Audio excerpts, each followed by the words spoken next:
घंटियों की मधुर ध्वनि, हवा में घुलती हुई धूप की सुगंध और श्रद्धा से झुके हुए अनगिनत माथे। कहा जाता है कि भगवान विष्णु ने सबसे पहले कदम धरती पे यहीं पे रखे थे। यहीं से निकलती है एक कहानी, उत्तराखंड की पवित्र वादियों की ओर। हर मोड़ एक नया एहसास, हर घाटी एक नई कहानी। पहाड़ों के बीच से बहती ये चंचल धारा मानो देवताओं की कोई जीवंत कविता हो, जहाँ पत्थरों में भी आस्था धड़कती है। तो स्वामी सखा हमारे, हे नाथ नारायण वासुदेव। जहाँ हवा में मंत्रों की अनुगूंज बहती है और जहाँ पहुंचकर आत्मा को मिलता है एक अनकहा सुकून, एक दिव्यता, एक मुक्ति। ये यात्रा सिर्फ रास्तों की नहीं, ये यात्रा है मन से मन तक, भक्ति से मुक्ति तक, गंगा से अलकनंदा और अलकनंदा से बद्रीनाथ तक। तो स्वागत है आप सभी का भू वैकुंठ में। तो मेरे साथ बोलिए जय बद्री विशाल। तो अगर आपको चारों धाम की यात्रा करनी है तो सबसे पहले आपको हरिद्वार या ऋषिकेश आना पड़ेगा। तो हरिद्वार आने के लिए आपको कई सारे बसेस मिल जाएंगे, हर एक स्टेट से वेल कनेक्टेड है हरिद्वार। या फिर आप रेलवे से भी आ सकते हैं, जैसे रेलवे से भी बहुत अच्छे से कनेक्टेड है। और फिर यहाँ से आपको चारों धाम की यात्रा करने के लिए शेयर टैक्सी भी मिल जाएगी। इसके प्राइसेस थोड़े ज़्यादा रहते हैं बसेस के कंपेरेटिवली। अगर आप बसेस से जाना चाहते हैं तो उसका भी प्राइस शेयर टैक्सी से थोड़ा कम रहता है, 600-700 रुपये रहता है उसका। और शेयर टैक्सी का 900 रुपये रहता है ऑफ सीजन। यही रेट अगर आप ऑन सीजन में आना चाहते हैं तो वो 1100-1200 के करीब होता है। और शेयर टैक्सी वाला काउंटर एकदम ISBT के बगल में ही है, हरिद्वार के ISBT के बगल में, और रेलवे स्टेशन के एकदम ऑपोजिट में है। तो प्रीपेड टैक्सी बुक करनी है, आप बहुत सारे लोग हैं तो प्रीपेड टैक्सी के भी काउंटर है यहाँ पे, वहाँ से भी आप अपनी टैक्सी वगैरह अपनी यात्रा के अकॉर्डिंग बुक कर सकते हैं। 4,500 का वन वे रहता है। अगर आप कई सारे लोग हैं तो आप प्रीपेड टैक्सी कर लेना, उसमें आपको इकोनॉमिकल होगा। और अगर आप बसेस के लिए बुकिंग करना चाहते हैं तो आप ऑन स्पॉट बुकिंग भी कर सकते हैं। ऐसा नहीं कि आपको प्री बुकिंग करनी होगी, आप ऑन स्पॉट बुकिंग कर सकते हैं। और उसके आसपास कई सारे होटल्स हैं जो आपको अफोर्डेबल रेट्स में मिल जाएंगे रूम, जैसे 1200 से 1000, 1200, 1500 में आपको AC रूम मिल जाएगा। तो ऐसी कोई दिक्कत वाली बात नहीं है। तो चलिए अब आपको दिखाते हैं कि हमने कैसे अपनी बद्रीनाथ की यात्रा संपन्न करी, वो भी काफी सस्ते में पब्लिक ट्रांसपोर्ट के सहारे। सबसे पहले हम गाजियाबाद से सीधे पहुंचे आनंद विहार ISBT, जहां से हमने हरिद्वार के लिए जिंग बस ली। ये bus half an hour lunch break के लिए एमेडा होटल्स पंजाबी ढाबा पे हॉल्ट देती है और फिर वहां से रवाना होती है हरिद्वार के लिए। बस का किराया मात्र 340 रुपए का है, जो कि आपको 4 घंटे में दिल्ली से हरिद्वार पहुंचाती है। क्योंकि हम अपनी यात्रा को बिल्कुल आराम से बिना किसी भागदौड़ के पूरा करना चाहते थे, इसलिए हमने हरिद्वार में एक दिन स्टे करने का फैसला किया। शाम को तसल्ली से गंगा आरती देखी, माँ गंगा के घाटों का शांत वातावरण महसूस किया और उस पवित्र शांति ने हमारी बद्रीनाथ यात्रा की शुरुआत को और भी खास बना दिया। आरती के संपन्न होने के बाद हमने शहर के एक प्रसिद्ध फूड आउटलेट चोटी वाला रेस्टोरेंट में सात्विक भोजन का आनंद लिया और इसी के साथ ट्रिप का पहला दिन समाप्त हुआ। हमने अपने दूसरे दिन की शुरुआत काफी जल्दी की ताकि हम समय से बद्रीनाथ पहुंच सके। 4 धाम के लिए आपको सुबह 4 बजे से ट्रांसपोर्ट मिलना शुरू हो जाती है। सुबह लगभग 4:30 बजे हम होटल से चेकआउट करके सीधे शेयर टैक्सी स्टैंड पहुंच गए, जहां हमारा पहला काम 2 सीट्स रिजर्व करना था। सारे यात्रीगण साथ आते ही हमारी यात्रा लगभग 5 बजे शांत अंधेरी सुबह में शुरू हुई। हरिद्वार से बद्रीनाथ की तरफ बढ़ते ही आपको सबसे पहले देवप्रयाग मिलता है, जहां भागीरथी और अलकनंदा मिलकर मां गंगा का दिव्य स्वरूप बनाती है। ये संगम अपनी पवित्रता और दृश्य सौंदर्य के लिए पहाड़ों का एक अनमोल रत्न माना जाता है।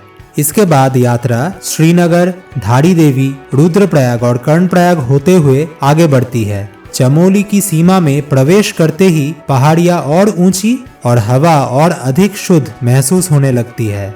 यहीं से दृश्य बदलने लगते हैं और यात्रा में एक दिव्य अनुभव का साया साथ चलने लगता है। और ऐसे ही 9 घंटे सफर के बाद हम जोशीमठ पहुंचे। जोशीमठ का मेन मार्केट, और इसके नीचे से एक रास्ता जाता है जो कि आपको सीधे नरसिंह मंदिर तक लेके जाता है। ये जो सामने आपको पहाड़ दिख रही है, ये हाथी पर्वत है और उसके पीछे वाली स्लीपिंग ब्यूटी है। यही वो पवित्र भूमि है जहां आदि गुरु शंकराचार्य ने अपना पहला मठ ज्योतिर्मठ स्थापित किया था, और इसी से आगे चलकर इस स्थल का नाम जोशीमठ पड़ा। जोशीमठ का नरसिंह मंदिर भगवान विष्णु के चौथे अवतार नरसिंह भगवान को समर्पित है। मंदिर में भगवान नरसिंह की एक स्वयंभू प्रतिमा है जो शालिग्राम शिला से बनी है। भगवान नरसिंह ने अपने भक्त प्रहलाद की उसके अत्याचारी पिता हिरण्यकश्यप से रक्षा के लिए ये रूप धारण किया था, क्योंकि यह अच्छाई और बुराई के बीच शाश्वत संघर्ष का प्रतीक है। यह मंदिर भगवान बद्री विशाल की शीतकालीन निवास स्थल है। मान्यता है कि जोशीमठ के नरसिंह भगवान के दर्शन किए बिना भगवान बद्रीनाथ की यात्रा पूरी नहीं होती, इसीलिए इस मंदिर को नरसिंह बद्री भी कहा जाता है। नरसिंह मंदिर में दिव्य दर्शन करने के बाद हम जोशीमठ से बद्रीनाथ की अंतिम चढ़ाई पर रवाना होते हैं। यात्रा का ये हिस्सा सबसे अद्भुत, सबसे पवित्र महसूस होता है, जैसे हर मोड़ पर देवलोक का एक नया दृश्य खुल रहा हो। और ऐसे ही हम हनुमान चट्टी और विष्णुप्रयाग के दर्शन करते हुए बद्रीनाथ पहुंचे। आखिरकार शाम 6:30 बजे हम भू वैकुंठ बद्रीनाथ भगवान की पवित्र धरती पर पहुंच गए। लगभग 12 घंटे की यात्रा के बाद शरीर थका हुआ था, इसलिए थोड़ी देर आराम करके फ्रेश होके शाम 7:30 बजे हम बद्री विशाल के दर्शन के लिए निकले। मंदिर की पहली झलक मिलते ही लगा जैसे पूरे दिन की सारी थकान पल भर में मिट गई हो और हम अपने दिव्य दर्शन की ओर बढ़ते गए। तो मेरे साथ बोलिए जय बद्री विशाल। मंदिर के प्रवेश द्वार से अंदर कदम रखते ही हमें बद्री विशाल के दर्शन बहुत ही आसानी से हो गए। रात के समय यहाँ भीड़ लगभग ना के बराबर होती है, इसलिए दर्शन बिल्कुल शांत और सुखद अनुभव होता है। अगर आप भी बद्रीनाथ आने का योजना बना रहे हैं तो एक बार शाम के समय दर्शन जरूर कीजिए। सिर्फ कुछ ही मिनट में बड़े आराम से बद्री विशाल के दिव्य दर्शन हो जाते हैं।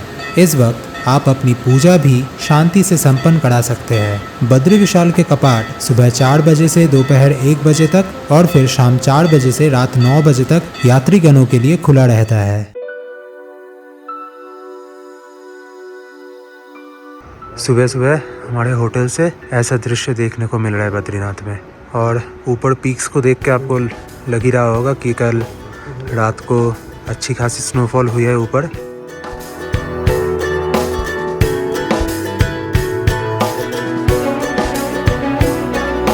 अभी मैं बद्रीनाथ में हूँ और ये जो बद्रीनाथ का मेन रोड है वहाँ पे मैं खड़ा हूँ। मेरे पीछे ये जो आप देख रहे हैं ये GMVN है और यहाँ से मंदिर की जो डिस्टेंस है वो करीबन 500 से 600 मीटर है। अभी तो मार्केट पूरा खाली खाली है क्योंकि सुबह का टाइम है और वैसे भी अभी रश बहुत कम है, मतलब यात्रियाँ इतनी नहीं आ रही है, इसलिए इस कारण से आपको होटल्स वगैरह यहाँ पे आसानी से मिल जाएंगे। जो होटल के रेट्स पीक सीजन में 1800, 1500 या फिर 2000 के करीब होता है वो आपको 1000 रुपीज़ में आराम से मिल जाएंगे। और हमने जो होटल लिया था वो भी एकदम मंदिर के बिल्कुल करीब ही था, मतलब 600 मीटर हार्डली होगा।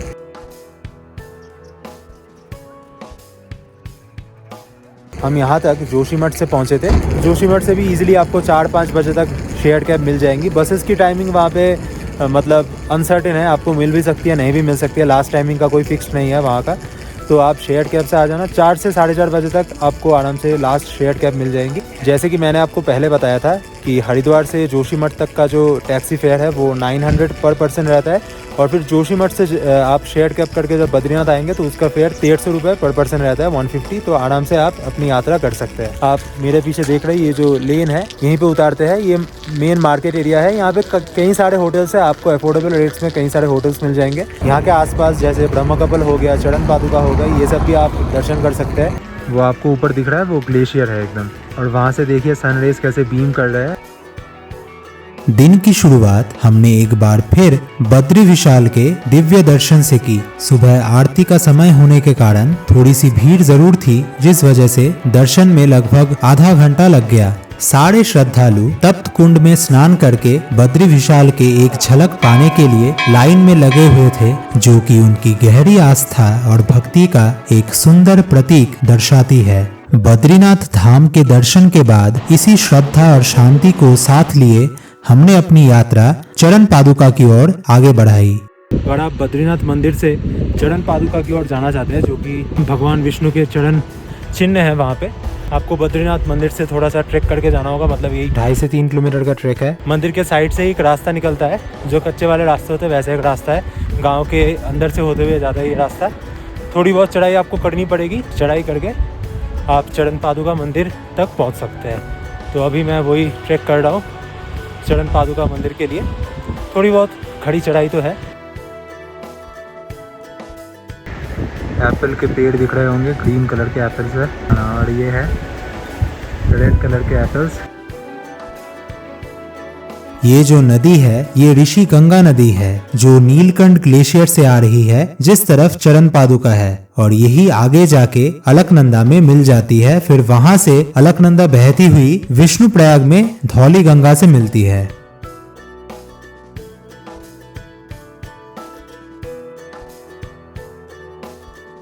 तो रास्ते में आपको ऐसे पानी के स्रोत मिलते रहेंगे। एकदम शुद्ध पानी होता है पहाड़ का, तो आप इसे पी भी सकते हैं और अपने बॉटल्स रिफिल कर सकते हैं। पूरे रास्ते भर दूर तक फैली हरियाली, खिलते फूलों की मुस्कान और बर्फ से ढके शिखर, हर दृश्य आंखों को सुकून से भर देता है।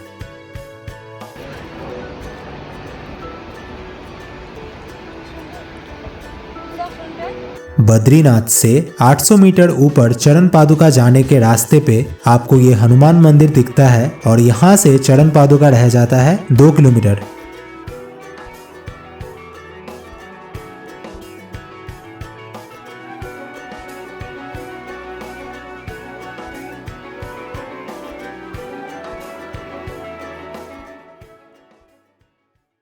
तो अभी मैं चरण पादुका मंदिर के सामने हूँ। एकदम पगडंडी गांव के बीच से होते हुए रास्ता है। तो ये कहा जाता है कि भगवान विष्णु ने अपने सबसे पहले कदम धरती पे इसी स्थान पर रखे थे, और भगवान विष्णु के चरण के छाप यहाँ पे पड़ गए थे।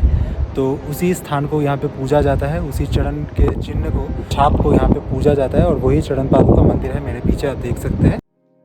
श्री बद्रीनाथ धाम से 3 किलोमीटर ऊपर नारायण पर्वत पर एक शिलाखंड है, जहां भगवान विष्णु के पद चिन्ह हैं। मान्यता है ये तब उखेड़े गए थे जब नारायण ने पहली बार वैकुंठ से पृथ्वी पर अपने चरण रखे। चरण पादुका से ही अलौकिक सुंदरता से भरे नीलकंठ पर्वत के भी दर्शन होते हैं, और ये एकमात्र ऐसी जगह है जहाँ पे आपको एक साथ बाबा केदार और श्री बद्रीनाथ के दर्शन होते हैं।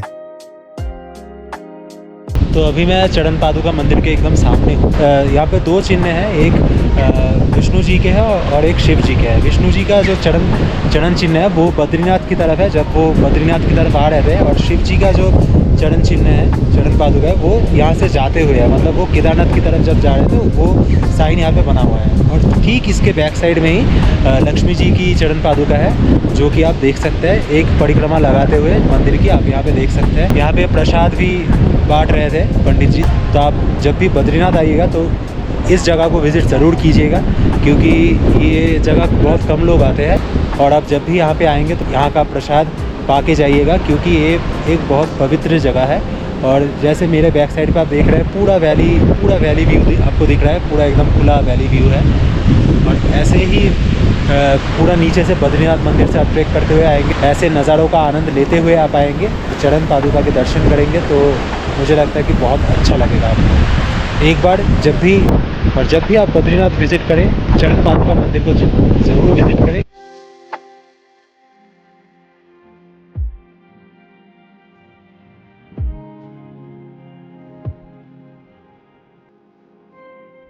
श्री कृष्ण हरे मुरारी, हे नाथ नारायण वासुदेव। श्री कृष्ण गोविंद हरे मुरारी, हे नाथ नारायण वासुदेव। पितु मातु स्वामी सखा हमारे, पितु मातु स्वामी सखा हमारे।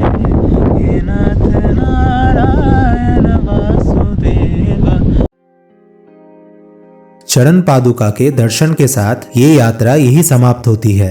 अगर आप यहाँ तक हमारे साथ बने रहे हैं तो वीडियो को लाइक और चैनल को सब्सक्राइब जरूर कीजिएगा। हम जैसे छोटे क्रिएटर्स के लिए आपका सपोर्ट ही सबसे बड़ी ताकत है, इसलिए इंस्टाग्राम पर भी हमें फॉलो करना ना भूले।